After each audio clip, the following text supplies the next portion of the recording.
Hello everyone, thank you for joining me for today's video. I am Gabrielle. I like talking about spirituality, life, healing, and tarot. So if any of that interests you, I would greatly appreciate a like, comment, or subscribe. So in today's video, we're going to talk about hookup culture, the decline of it, and why it's so unsatisfying. Okay, y'all, we're going to get into it. First of all, hookup culture is so unrealistic when it comes to having your needs met. Like when I was younger, I thought I was going to give Samantha from Sex and the City. That may have been a little delusional on my part, but casual sex is just so glamorized.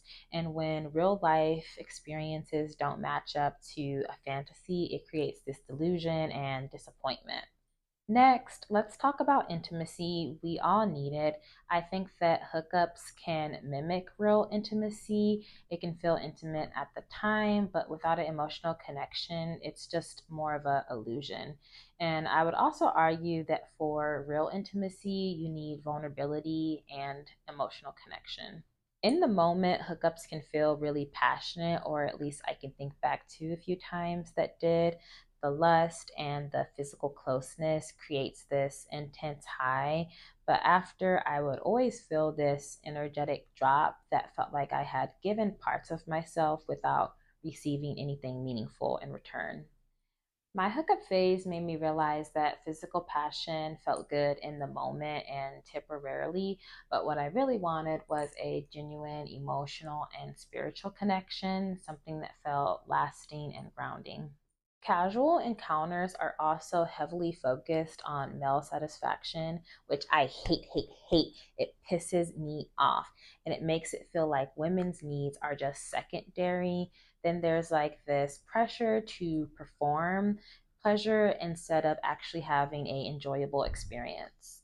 A big part of me wanted to reclaim my experiences and take a step back to relearn or discover what really brought me pleasure, and not just in a physical sense, but all of it, emotionally, spiritually. And so ultimately, that's why I decided to go celibate. And I have a video on it, just diving more into it and talking about my journey, which I'll link for you guys.